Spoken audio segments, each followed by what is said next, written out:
आरंभ करें। जय जिनेन्द्र सभी को। आत्मानुशासन की कक्षा प्रारंभ करते हैं और सबसे पहले करते हैं अपन मंगलाचरण। मंगलाचरण आप सभी की स्क्रीन पर आ रहा है। आप और हम सभी हाथ जोड़कर विनय पूर्वक मंगलाचरण करेंगे। आप सभी हाथ जोड़ लेवें। लक्ष्मी निवास निलयम विलीन विलयम निधाय हृदि वीरम आत्मानुशासनमहं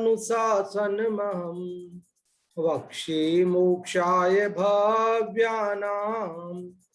जो लक्ष्मी के निलय रूप उन अविनाशी प्रभु को उद्धार ग्रंथ रचूं आत्मानुशासन भव्य जनों को है स्वीकार। भव्य जनों को है स्वीकार। यह आत्मानुशासन नामक ग्रंथराज है। आचार्य गुणभद्र देव द्वारा आज से लगभग 1300 वर्ष पूर्व संस्कृत भाषा में रचा गया है। 270 श्लोक विस्तार वाला यह ग्रंथ और इसमें 170 श्लोक अपन पढ़ चुके हैं।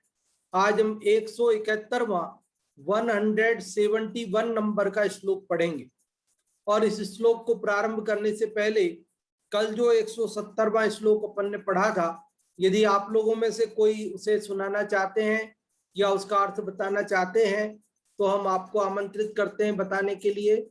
और बहुत बढ़िया, अनेक लोग बताना चाहते हैं। और सबसे पहले अपन सुनते हैं प्रीति जी आपसे, आप बताएं। जय जिनेन्द्र सभी को। जय जिनेन्द्र। कल के छंद में बताया गया था कि शास्त्र अभ्यास करना चाहिए। तो कैसे करना चाहिए, क्या है शास्त्र अभ्यास? शास्त्र जो है एक वृक्ष के समान है। वो वृक्ष कैसा है?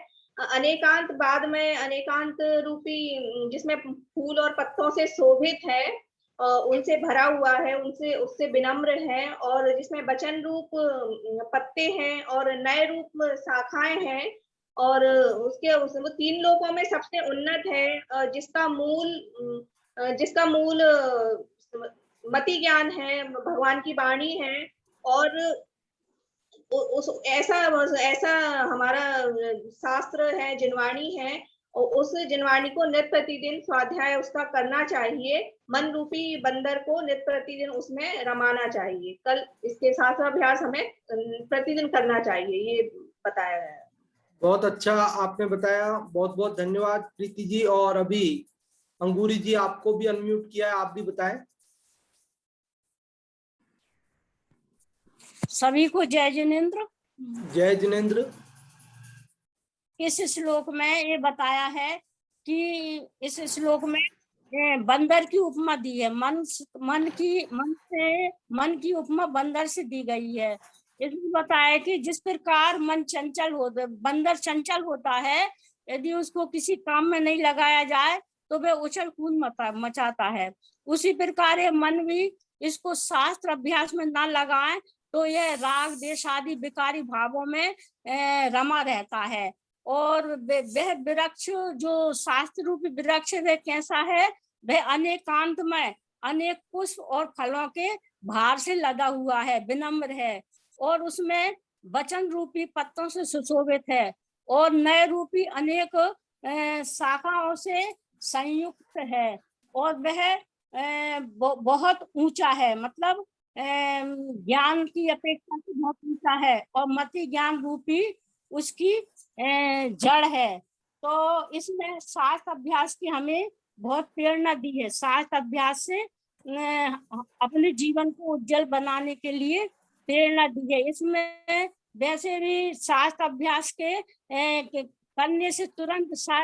करने से तुरंत ही जो लाभ होते हैं वह लाभ इस प्रकार हैं।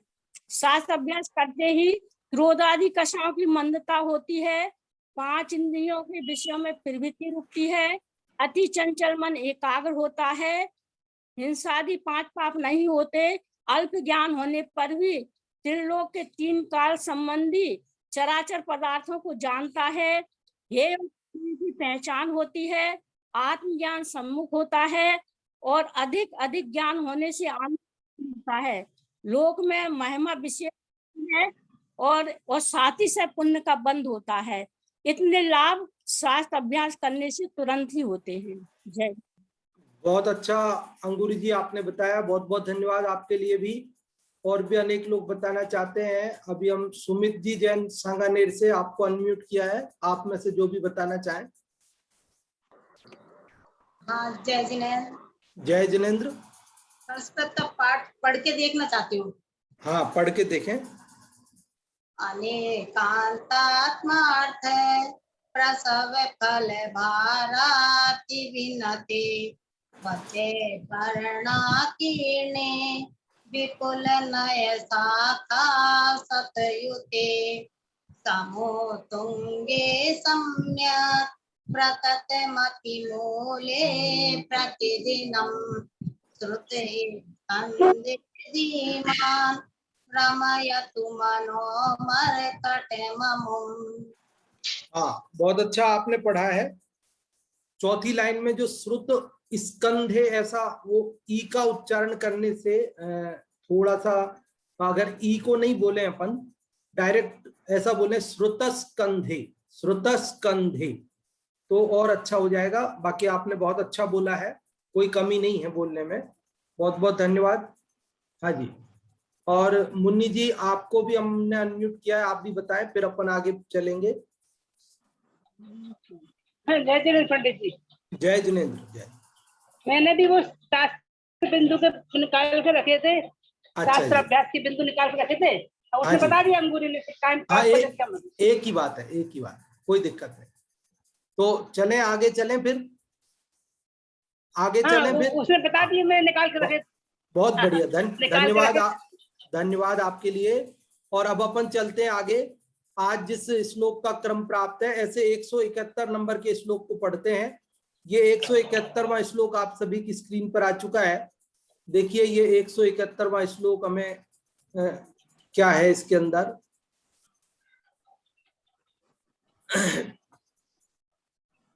अच्छा, वो स्क्रीन शेयर नहीं किया था, क्या हुआ चक्कर।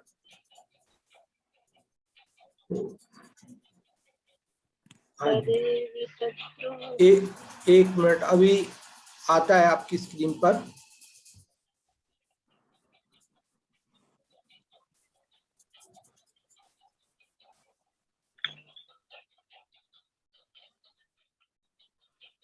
ये 171वां श्लोक आपकी स्क्रीन पर आ रहा है।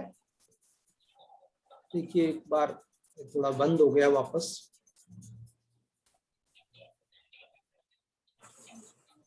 नहीं, आज तो जाएगा, टाइम लग रहा है थोड़ा सा।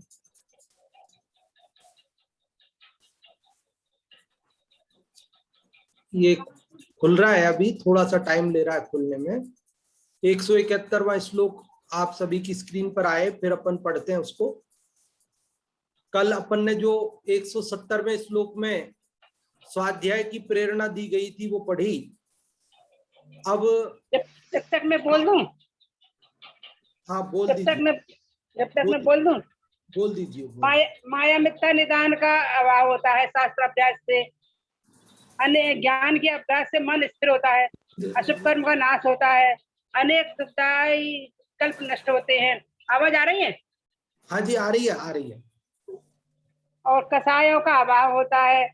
ज्ञान के माध्यम से लोगों को हृदय में पूर्व संचित रखा हुआ जो कसाय भाव होता है, पाप भाव होता है, वो नष्ट हो जाता है। शास्त्राभ्यास से उत्तम समाधि गुणों की प्राप्ति होती है। भक्ष योग्य अयोग्य का ज्ञान होता है, क्या खाना चाहिए क्या नहीं खाना चाहिए है। आपका स्क्रीन पे आ जाए तो बता देना। ज्ञान बिना परमार्थ आ गया? नहीं, बोले आप बोले। ज्ञान बिना परमार्थ और बर्बाद दोनों नष्ट हो जाते हैं। यदि ज्ञान नहीं है, अभ्यास नहीं है, तो परमार्थ भी नष्ट हो जाता है और व्यवहार भी नष्ट हो जाता है। ज्ञान के समान कोई धन नहीं है। जैसे कहते हैं ना, ज्ञान समान न आन जगत में सबको कारण। तो ज्ञान के समान कोई भी अन्य दान नहीं है। दुखित जीवों को सदा मन शरण अर्थात आधार रहता है। ज्ञान के स्वदेश एवं परदेश में सदा आदर करने वाला माना जाता है। जैसे उनका आता है ना भागचंद जी का, तो वो पीछे जाकर बैठ गए थे प्रवचनों में और फिर जब पता चला लोगों तो फिर देखो कैसे उनका ज्ञान की भिन्न हुई। ठीक है, आपका आ गया शायद। हाँ जी, बहुत बहुत हाँ, धन्यवाद आपके हाँ, लिए। और ठीक है ये आपका। श्लोक, हाँ, ये श्लोक हाँ, आपका 171वां आप सभी की स्क्रीन पर आ चुका है। अपन पढ़ते हैं इस 171वें श्लोक को। अनुष्टुप छंद है, छोटा सा श्लोक है, देखिए पढ़ते हैं। तदेव तद्रूपम प्राप्नुवन्न विरंस्यति इति विश्वमनाद्यंतम चिंतयेद् विश्ववित् सदा। समझ में आया अब उच्चारण इसका? फिर से बोलूं, एक बार फिर से बोलता हूं, देखो। तदेव तद्रूपम प्राप्नुवन्न विरंस्यति इति विश्वमनाद्यंतम चिंतयेद् विश्ववित् सदा। तद्रूप धर्म अरु तद्रूपपन सहित वस्तु नहीं होती नाश। विश्व अनादि अनंत विश्वविद करते ऐसा नित विश्वास। क्या कहा गया इस श्लोक के अंदर? आप सब इसका अर्थ समझने के लिए सभी चाहते हैं, अभी इसका अर्थ समझते हैं। देखिए कि तदेव तद्रूपम, तद एव, तत् एव मतलब वह ही, मतलब वो वस्तु ही तद और अतद रूप होती है। तत् अतत रूप होती है। एक ही वस्तु तत्रूप भी होती है और अतत रूप भी होती है। तत्रूप मतलब वह है ऐसा, और वह नहीं है उस रूप भी, मतलब परस्पर विरोधी अनेक धर्मों से संयुक्त होती है। प्राप्नुवन प्राप्त करती हुई, परस्पर विरोधी रूपों को प्राप्त करती हुई, न विरंस्यति, न मतलब नहीं, विरंस्यति अर्थात विनाश को प्राप्त होती, मतलब विनष्ट नहीं होती है।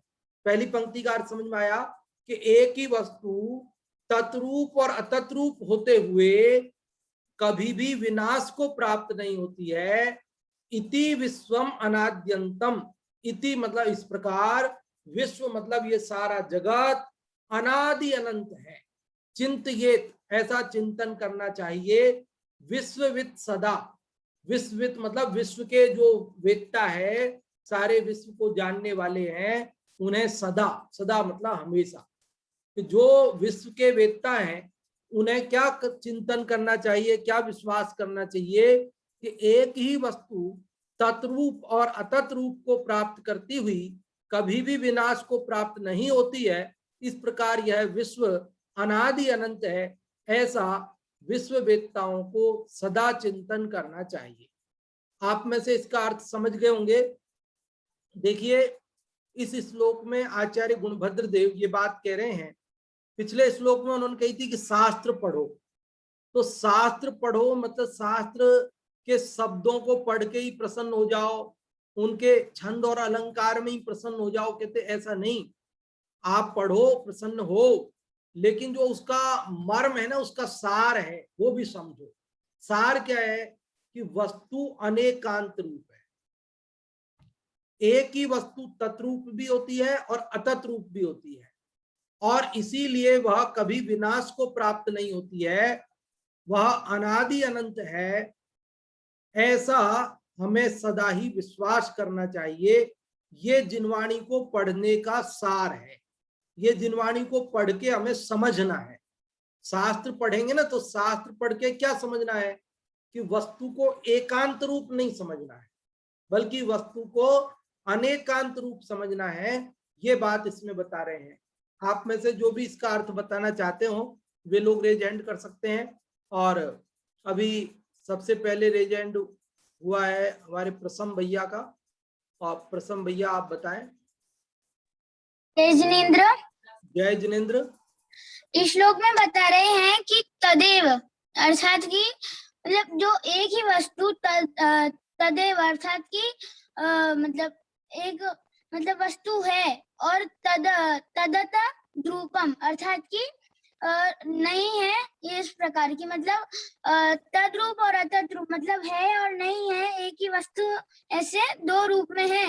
लेकिन वह ऐसा होते हुए भी प्राप्नुवन्न मतलब कि प्राप्त नहीं होते हैं, ये दो प्राप्त नहीं होते हैं विरंचति अर्थात की मरण को, मृत्यु को। इति मतलब इस प्रकार, इसलिए विश्वमनाद्यंतम अर्थात कि विश्व अर्थात ये सारा जगत, ये लोक, मनाद्यंतम अर्थात कि यह जो लोक है, यह विश्व है, यह अनंत है, मतलब अनादि अनंत है। और चिंतये, ऐसा चिंतन करना चाहिए, ऐसा सोचना चाहिए। और विश्वविद सदा, और जो ये लोक के विधाता हैं उनको सदा ध्याना चाहिए। हाँ, देखिए आपने अच्छी कोशिश की, थोड़ा सा इसमें सुधार करेंगे अपन।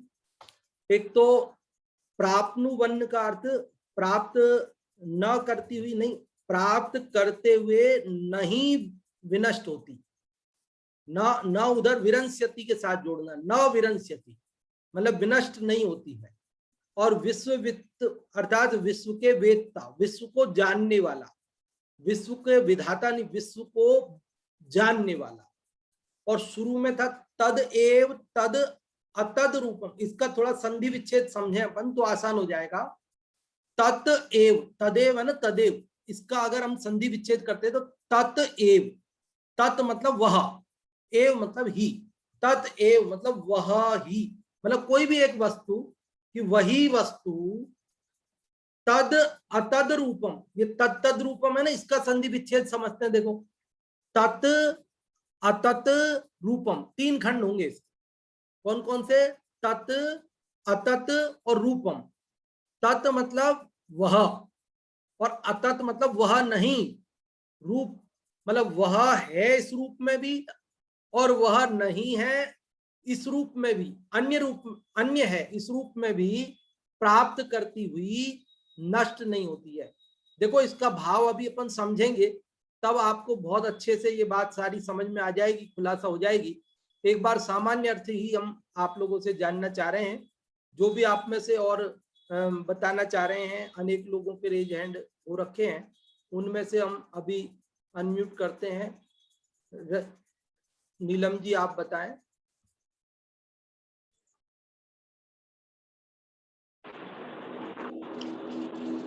इसमें वस्तु का अनेकांतात्मक स्वरूप बताया गया है। इसमें बताया गया है कि तदेव तद तद्रूपम, मतलब वही, मतलब एक ही वस्तु तद्रूपी है और अतद्रूपी है। प्राप्नुवन विरंसति, मतलब एक ही वस्तु तद्रूप और अतद्रूप प्राप्त होते हुए ना विरंसति, मतलब विनाश को प्राप्त नहीं होती है। इति विश्वम नाद्यंतम, इस प्रकार जो विश्व है वह अनादि अनंत है। चिंतेद्वि विश्वविद सदा, इस प्रकार विश्ववेत्ताओं को सदा चिंतन करना चाहिए। बहुत अच्छा नीलम जी आपने बताया, बहुत बहुत धन्यवाद आपके लिए। और रंजना जी आपको भी अनम्यूट किया है, आप भी बताएं। इस श्लोक में वस्तु का अनेकांत स्वरूप बताया है। इसमें बताया गया है कि वस्तु तद्रूपी है और अतद्रूपी है, तो इसलिए उस वस्तु का कभी नाश नहीं होता। इस प्रकार विश्व तो अनादि अनंत है और ऐसा विश्वास करना चाहिए। बहुत अच्छा आपने बताया, बहुत बहुत धन्यवाद। और अब हिंदी वाले से मुन्नी बाई जी आपको अनम्यूट किया, आप बताएं हिंदी वाले से। तद्रूप धर्म तद्रूपपन, तैत वस्तु नहीं होती नाश। विश्व अनादि अनंत विश्व करते ऐसा विश्वास। इस श्लोक में वस्तु का अनेकांत में स्वरूप बताया है। जैसे वस्तु के धर्म होते हैं, वस्तु में कई धर्म होते हैं, तद्रूपी है, अनंत रूपी है, एक रूपी है, अनेक रूपी है, क्या कहते हैं, एक रूपी है, अनेक रूपी है, इनमें नित्य भी है, अनित्य भी है, सत्य भी है, असत्य भी है। तो इस तद्रूप है, उसका कभी नाश नहीं होता, वो हमेशा विद्यमान रहती है। इसलिए ये 7 तत्व जो विश्व में अनादि अनंत है, इसलिए विद्वान जनों को उनका ऐसा विश्वास करना चाहिए। हाँ जी, बहुत अच्छा आप सबने बताया। एक बार पाठ और कर ले, एक एक जना। संस्कृत या हिंदी का प्रीति जी आपको अनम्यूट किया, आप किसका पाठ करना चाहेंगी? मैं संस्कृत का करूँ। हाँ, तदेव करें। तद रूपं प्राप्नुवन् विरंस्यति इति विश्वमनाथन्तं चिन्तयेत् विश्ववित् सदा। बहुत अच्छा आपने पाठ किया, बहुत बहुत धन्यवाद आपके लिए। और अक्षत जी आपको अनम्यूट किया है, आप करें पाठ। हाँ, जयचंद्र पंडित जी, मैं हिंदी का करूँगा। हाँ जी करें। हाँ, तद्रूपे धर्मे अरुवत् अतद्रूपपन सहित वस्तु नहीं होती नाश।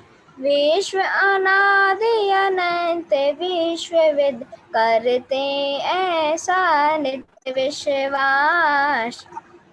बहुत अच्छा अक्षत जी आपने इसका पाठ किया। देखिए अभी अपन ने ये जो श्लोक पढ़ा, इस श्लोक में थोड़ी दार्शनिक बात है ना, और दार्शनिक बात है तो अपन उसको समझ नहीं सकते ऐसा नहीं है, बल्कि समझना बहुत जरूरी है।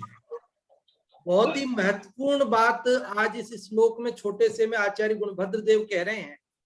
क्या महत्वपूर्ण बात कह रहे हैं? वो कह रहे हैं शास्त्र पढ़ोगे आप, कल बताया ना शास्त्र पढ़ो, तो ठीक है शास्त्र पढ़ोगे आप, तो शास्त्र पढ़ो तो आप क्या समझना उसमें से, पढ़कर क्या सार निकालना होगा। तो कह रहे वस्तु अनेकांत रूप है, आप उसे अनेकांत रूप ही समझना। ऐसा नहीं हो कि वस्तु अनेकांत रूप होने पर भी शास्त्र पढ़ के आप एकांत रूप समझ लो। अगर आपने वस्तु को एकांत रूप मान लिया तो फिर वह शास्त्र के स्वाध्याय का जो फल आपको प्राप्त होना चाहिए वो नहीं हो पाएगा। इसलिए हमें क्या करना कि वस्तु का जैसा स्वरूप है, कैसा स्वरूप है कि अनेकांत रूप है। वस्तु कैसी है? हर द्रव्य कैसा है? अनेकांत रूप। अनेकांत रूप मतलब अनेक मतलब एक नहीं, मतलब दो या दो से अधिक परस्पर विरोधी, अंत अंत मतलब धर्म, धर्म मतलब विशेषताएं, खासियतें। हर वस्तु में परस्पर विरोधी अनेक खासियतें होती है और हमें उनको वैसा ही समझना चाहिए। अगर हम उसे सर्वथा एक रूप समझ लेंगे तो हम शास्त्र का जो सार है उसे हमने ठीक से नहीं समझा। देखो इस बात को हम ऐसा समझते हैं कि लोक में भी, लौकिक दृष्टांत से समझते हैं पहले, लोक में भी ऐसा होता है कि हर वस्तु अनेक रूप होती है, एक रूप नहीं होती है। जैसे ऐसा होता है ना, जैसे घर में कभी कोई शादी ब्याह का प्रसंग हो, कोई कार्यक्रम होता है ना, तो सब रिश्तेदार, सब बहन बेटियां सब इकट्ठी होती हैं। अब वहां पर उनके बच्चे भी इकट्ठे होते हैं। तो कई बार क्या होता है कि एक महिला को एक बच्चा बोलता है मम्मी, और दूसरा बच्चा बोलता है बुआ जी, और तीसरा बोल रहा है मामी जी।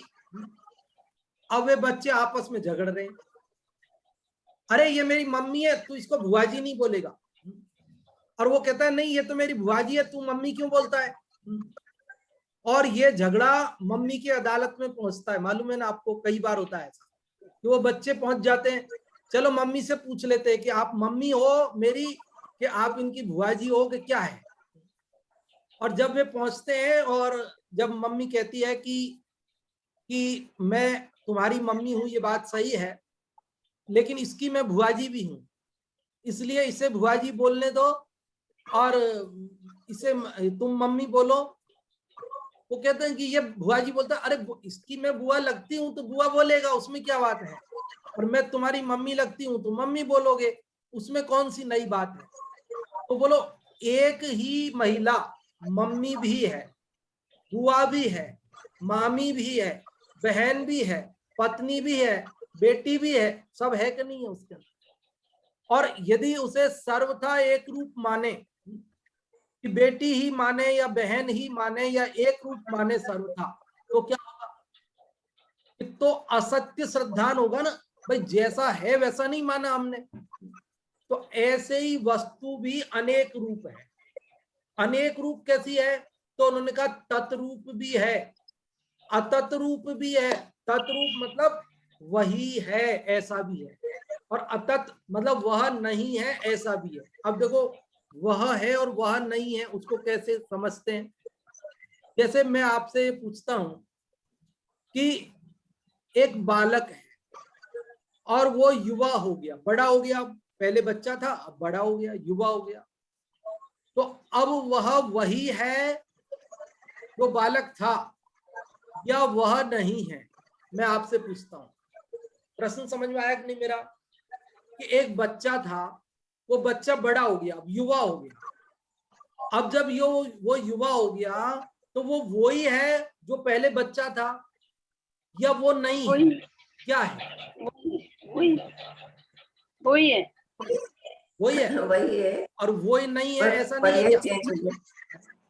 देखो, वही भी है और वो नहीं भी है, दोनों बात है। नहीं, पर्याय बदल गई इसकी, पर्याय हाँ, मतलब वही समान हो है, गया। ये बात भी सही है, क्योंकि बच्चा था वही बड़ा हुआ है, कोई दूसरा नहीं आया है नया, इसलिए वही है।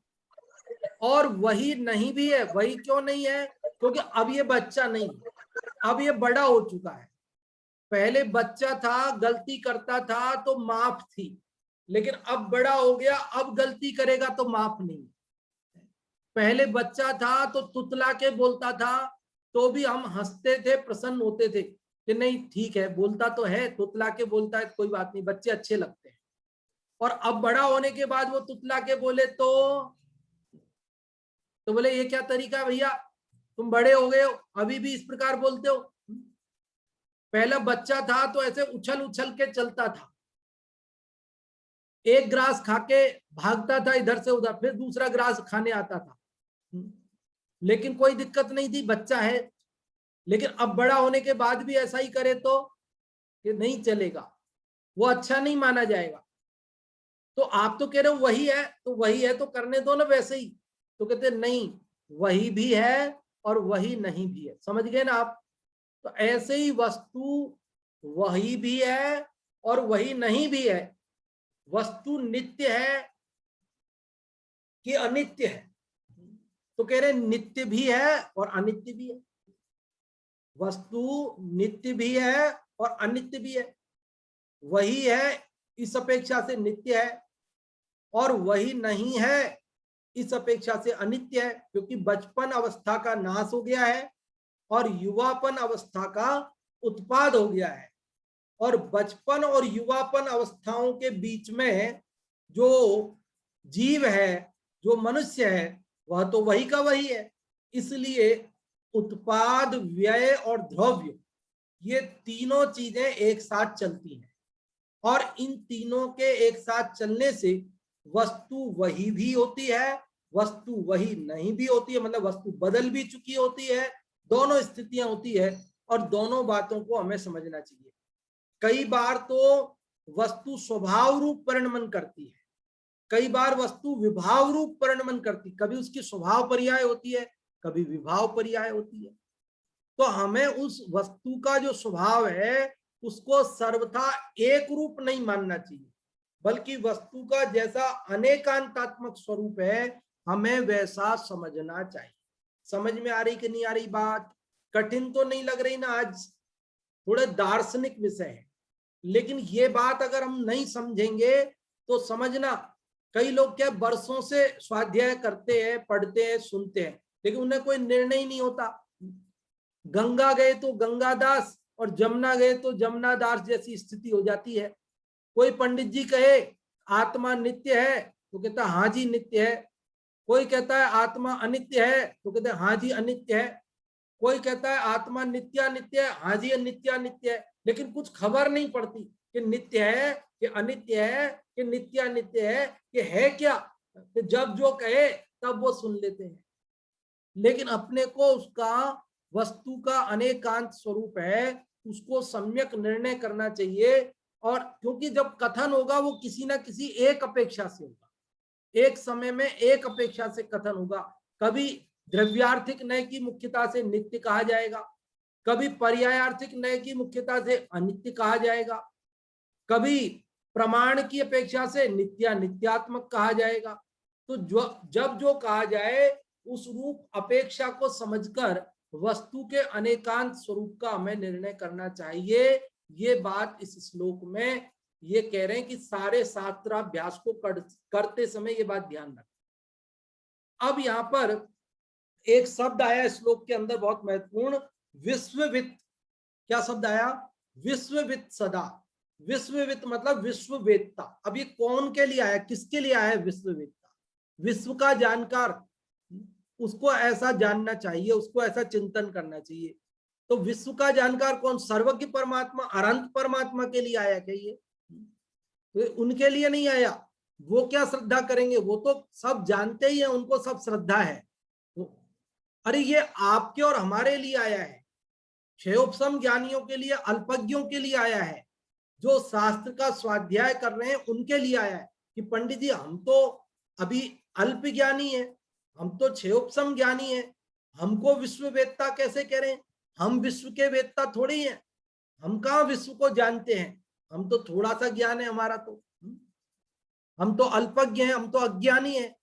तो यहाँ अभी अंगूरी जी ने और मुन्नी बाई जी ने जो स्वाध्याय के 10 लाभ अभी बताए थे ना, उसमें तीसरे या चौथे नंबर पे उन्होंने बताया था कि अल्प ज्ञान होने पर भी लोकालोक का ज्ञान हो जाता है। तो ये शास्त्र के माध्यम से हम भले ही अल्पज्ञ हो, लेकिन शास्त्र के माध्यम से विश्व का ज्ञान हो जाता है, इसलिए हमको विश्वविद कहा है। देखो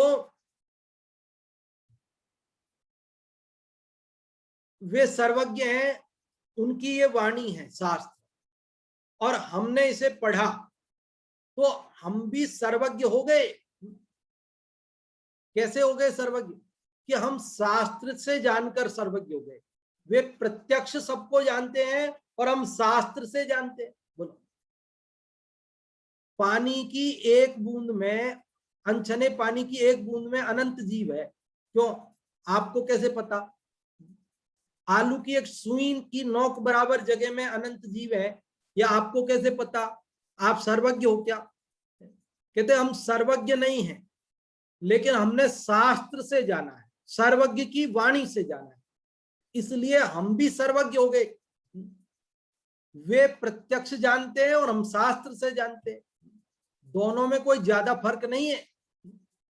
बस इतना सा ही फर्क है ऑनलाइन और ऑफलाइन जितना, कि अभी आप ऑनलाइन में बैठकर सुन रहे हैं, वक्ता का चित्र आपको दिखाई दे रहा है, वक्ता ने वास्तव में आपको फिजिकली आपके सामने मौजूद नहीं है, आपसे हजारों किलोमीटर दूर बैठे हैं, लेकिन आपको वैसा ही सब, जैसे शास्त्र सभा में स्वाध्याय भवन में बैठकर अपन स्वाध्याय करते हैं, वैसी ही अनुभूति हो रही कि नहीं हो रही है? कोई ज्यादा फर्क नहीं है उसमें और इसमें। वहां भी वैसा ही सुनते आप और यहां भी वैसा ही सुन रहे हैं, बल्कि हो सकता है किसी किसी का वहां उपयोग कहीं इधर उधर चला जाता तो नहीं सुन पाते, और किसी का यहाँ उपयोग एकाग्र हो रहा हो तो और अच्छे से सुन पा रहा हो। तो ये ऑनलाइन ऑफलाइन में जैसे कोई ज्यादा फर्क नहीं है। आत्मा का जो शास्त्र का ज्ञान है, वचन है, वो तो वैसे के वैसे ही सुनाई दे रहे हैं। तो उसी प्रकार वहां पर भी जो विश्व को वे प्रत्यक्ष जानते, सर्वज्ञ परमात्मा, अनंत सिद्ध परमात्मा, और आप और हम उसे शास्त्र के माध्यम से जानते हैं, तो उसमें ज्यादा अंतर नहीं पड़ता है, इसीलिए उसको विश्वविद कहा। और जो अंतर है सो तो है ही है। अब तद्रूप और अतद्रूप दोनों समझ लेना। अभी हम कह रहे ज्यादा अंतर नहीं पड़ता, तो आप समझो कि नहीं नहीं फिर तो समान ही हो गया। तो कह रहे वो तद्रूप भी है और अतद्रूप भी है, अंतर पड़ता भी है और अंतर नहीं भी पड़ता है, दोनों बात, दोनों बात है। ऐसा नहीं है कि दोनों में सर्वथा समानता है या दोनों में सर्वथा असमानता है, दोनों में दोनों बातें हैं। और इसी प्रकार सारा वस्तु स्वरूप है, सारा जगत ही ऐसा ही है, अनेकांत रूप। तो हमें अनेकांत रूप ही समझना चाहिए, एकांत रूप नहीं समझना चाहिए। समझ में आती है कि नहीं आती है बातें? बोले अपन जो बोलते हैं। कौन बोलेंगे आप में से? सुमित जी आपको अनम्यूट किया है। हम कहाँ? जी जय जगन्नाथ। हम कहाँ जहाँ हमारा उपयोग, हम कैसे? जैसे हमारे भाव, अशुभ में जाना नहीं, शुभ में अटकना नहीं, और शुद्ध से भटकना नहीं। बहुत अच्छा। तो अपने को उपयोग अपना आत्मानुशासन में है ना, अभी कहीं गया तो नहीं ना। तो वस्तु को जब अपन शास्त्र स्वाध्याय करें तो कैसा समझना है, अनेकांत रूप के एकांत रूप, अनेकांत रूप, तत्रूप भी और अतत रूप भी। वस्तु नित्य भी है, वस्तु अनित्य भी है, वस्तु एक रूप भी है, वस्तु अनेक रूप भी है। वस्तु एक रूप है, द्रव्य अपेक्षा से एक रूप है, पर्याय अपेक्षा से अनेक रूप है, गुणों की अपेक्षा से अनेक रूप है ना। ये मनुष्य है, एक शरीर की अपेक्षा से एक रूप और अंगों की अपेक्षा से अनेक रूप है। ऐसा वो स्व अपेक्षा से, स्वद्रव्य क्षेत्र काल भाव की अपेक्षा से सतरूप है और परद्रव्य क्षेत्र काल भाव की अपेक्षा से नास्ति रूप है, असत रूप है। ऐसा वस्तु का अनेकांतात्मक स्वरूप है। जैसा है हमें वैसा समझना चाहिए। उसमें हम अगर सर्वथा एक रूप समझेंगे तो समझना चाहिए कि हमने शास्त्र को ठीक से नहीं समझा। एक दिन हमने आपको एक और उदाहरण दिया था 2-4 दिन पहले, कौवे के रंग का। आप में से किसी को याद है कौवा कौन से रंग का होता है? काला कौवा कौन से रंग का होता है, कितने रंग का होता है? काला कौवा कितने रंग का होता है? जो भी बताना चाहते हैं रेज हैंड करें। हमने आपको 2-4 दिन पहले बताया था कि काला कौवा कितने रंग का होता है। हाँ रितु भाभी जी, आपको अनम्यूट किया, आप बताएं। हाँ, मतलब शरीर की अपेक्षा काला होता है और रक्त के हिसाब से लाल होता है, ऐसे करके 5 बताए थे। और सफेद हड्डियों के हिसाब से ऐसे करके 5 कलर बताए थे। हाँ जी, बहुत अच्छा। आपने, आपको याद है, थोड़ा थोड़ा आपको याद है। आप, बहुत बहुत धन्यवाद आपके लिए। और चलते हैं पूरा बताने के लिए। रंजना जी आपको अनम्यूट करते हैं, आप बताएं। अच्छा, आपका रेज हैंड पहले से है। अच्छा, कोई बात पहले से। हाँ कोई बात नहीं। मुन्नी जी आपका भी रेज हैंड पहले से ही है कि आप बताना चाहती हैं? पहले से, मगर आपने 5 बात बताई थी। कंठ होता है उसका नीला, कंठ होता है नीला, हड्डी होती है सफेद, पंख होते हैं काले, और उसकी आंख होती है एक होता है और नहीं आ रहा। हाँ जी, आप भी उसमें एक आधी चीज आपको याद है, कोई बात नहीं। देखिए मैं बताता हूँ, फिर से बताता हूँ। देखो जो काला कौवा है ना, काला कौवा, कोई अफ्रीका के जंगल में मिलने वाले दूसरे किसी सफेद रंग के कौवे की बात नहीं करता। मुझे नहीं पता वहां मिलता है कि नहीं मिलता है, लेकिन ये जो काला कौवा है ना, आपके अड़ोस पड़ोस में मिलता है। ये ही 5 रंग का है। 5 रंग का कैसे है? तो देखो इसके पंखों की अपेक्षा से काला है। इसके कौवे के पंख ही तो काले हैं, और क्या है? उसकी हड्डियां भी काली है क्या? उसका खून भी काला है क्या? कि नहीं नहीं नहीं नहीं, उसके पंखों की अपेक्षा वो काला है, लेकिन उसके हड्डियों की अपेक्षा से वो सफेद है। और वही काला कौवा उसके खून की अपेक्षा से लाल है, और वही काला कौवा उसकी नसों की अपेक्षा नीला है, नसें नीली होती है, और उसके पित्त की अपेक्षा से पीला है। अंदर पित्त होता है, शरीर के अंदर पित्त होता है, आपके हमारे भी होता है, तो वो पित्त पीले रंग का होता है।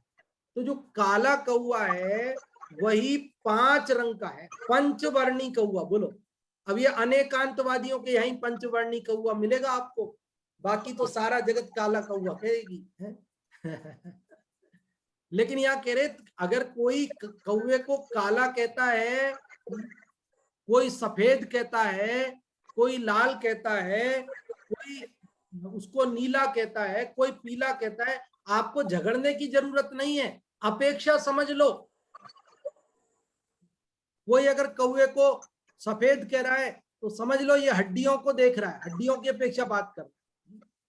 आप लोगों ने ये दृष्टांत तो बहुत सुना होगा ना, कि 4-5 अंधे व्यक्ति थे और वे एक हाथी को लेकर झगड़ रहे थे।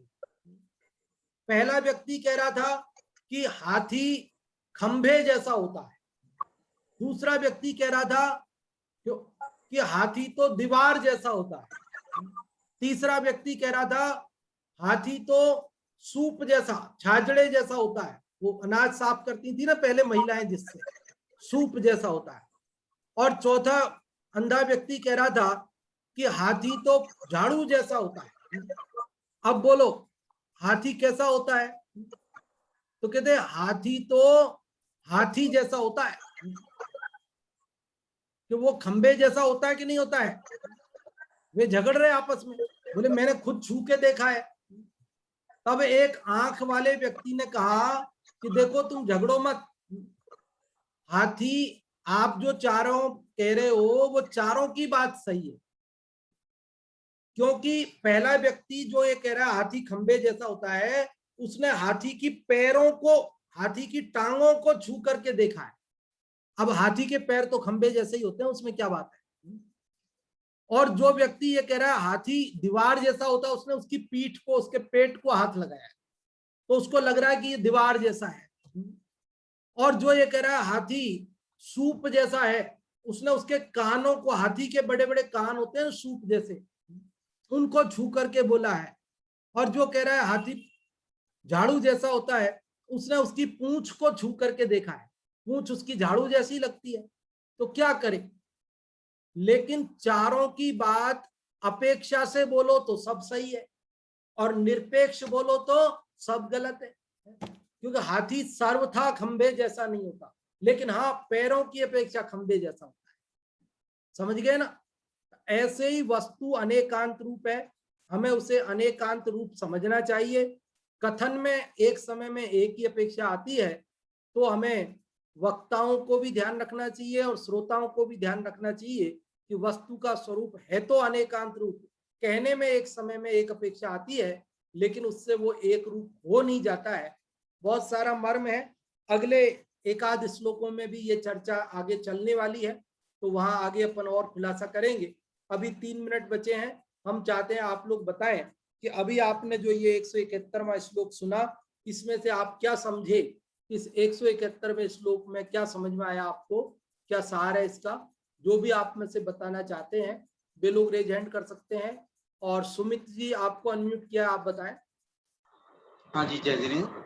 जय जिनेन्द्र जी, आज वाले श्लोक में हमने सीखा है कि अनेकांत का स्वरूप समझे बिना हम जो जनवाणी है उसका मर्म समझ नहीं सकते हैं। इसलिए अनेकांत को समझना बहुत आवश्यक है कि संपूर्ण जो वस्तु व्यवस्था है वो अनेकांत पर ही आधारित है, कि तद्रूप भी है वस्तु और अतद्रूप भी है, और इस प्रकार परस्पर विरोधाभासी होने पर भी वो वस्तु नित्य ही है, हमेशा अनादि अनंत है, ऐसा समझना चाहिए। यहाँ पर जैसे कि हम कभी शास्त्र में पढ़ते हैं कि जैसे जीव रागी द्वेषी है, तो अब हमें ये समझना चाहिए उस अपेक्षा कि ये असद्भुत व्यवहार की अपेक्षा कहा जा रहा है कि जीव रागी द्वेषी है। और जब कभी ये कहा जाता है कि राग द्वेष तो इस जीव को कभी छू ही नहीं पाए, ये तो सदा त्रिकाली शुद्ध है, तो ये निश्चय नहीं की अपेक्षा कहा जा रहा है। जब कभी जीव को ये कहा जाता है कि ये करता है, तब ये समझना चाहिए कि ये तो अपने शुद्ध भावों की अपेक्षा, अपने स्वभाव की अपेक्षा, अपने शुद्ध भावों का ही करता है। और जब अकर्ता कहा जाता है, तब ये समझना चाहिए कि परद्रव्य की अपेक्षा, पर भाव की अपेक्षा या करता है। इस प्रकार अपेक्षा समझकर दोनों बातों को समान रूप से ग्रहण करना चाहिए, किसी एक पक्ष के अनेकांत पक्ष को ग्रहण नहीं करना चाहिए। ये हम सीखने को मिला है इसमें। जय जिनेन्द्र। जय जिनेन्द्र, बहुत अच्छा आपने बताया। सुमित जी बहुत बहुत धन्यवाद आपके लिए। और भी लोग जो बताना चाह रहे हैं उनमें से हम सुनते हैं। प्रीति जी आपको अनम्यूट किया, आप बताएं। इस श्लोक में यही बताया गया है कि वस्तु अनेकांतवाद को ही समझाया गया है इसमें, और इसमें ये बताया गया है कि वस्तु नित्य भी है, अनित्य भी है, उसकी कई अपेक्षाएं रहती हैं, तो उसमें छल ग्रहण नहीं करना है किसी भी प्रकार का। और इससे अनेकांतवाद से ये भी होता है कि उससे कई तरह के विवादों से भी बच जाते हैं कि वस्तु ऐसी भी है और ऐसी भी है, और उसको उस प्रकार से ही ग्रहण करना चाहिए, और यही बताया गया। हाँ जी, बहुत अच्छा आपने बताया। देखिए अभी हम एक बात बताते हैं। अब यहाँ पर एक प्रश्न हमको ये उपस्थित हो जाता है कि साहब वस्तु तत्रूप भी है, अतत्रूप भी है, इस रूप भी है, उस रूप भी है, तो ऐसा ज्ञान तो संशय वाला हो गया, भ्रम वाला हो गया, निर्णय तो कुछ हुआ ही नहीं कि वस्तु ऐसी है कि वैसी है। ये एक प्रश्न खड़ा हो जाता है, और इस महत्वपूर्ण प्रश्न का महत्वपूर्ण समाधान अगले श्लोक में आएगा। वो चर्चा अपन कल करेंगे कि क्या ऐसा अपन जब समझें कि वस्तु उस रूप भी है, वही भी है और वही नहीं भी है, तो ये तो भ्रम रूप ज्ञान हो गया। तो क्या ये भ्रम रूप ज्ञान है या सम्यक ज्ञान है, इसका जो निर्णय है वो अपन कल करेंगे अगले श्लोक के माध्यम से। ये बहुत ही महत्वपूर्ण भेद ज्ञान और तत्व के निर्णय के लिए महत्वपूर्ण चर्चा है। थोड़ा उपयोग एकाग्र करके अपने को सुनना है और कल आप इस संबंध में सुन पाएंगे अगले श्लोक में कि क्या ऐसा ज्ञान भ्रमरूप है या सम्यक है, उसकी चर्चा उदाहरण सहित अपन कल करेंगे। अभी अगली कक्षा नाटक समयसार जी की प्रारंभ करने के लिए आमंत्रित करते हैं पंडित जी साहब को। कोटा से पंडित जी जय कुमार जी साहब पधारे हैं और नाटक समयसार जी की सुंदर कक्षा चलती है, उसे प्रारंभ करावें। जी बहुत बहुत धन्यवाद पंडित खेमचंद जी, जैन दर्शनाचार्य उदयपुर।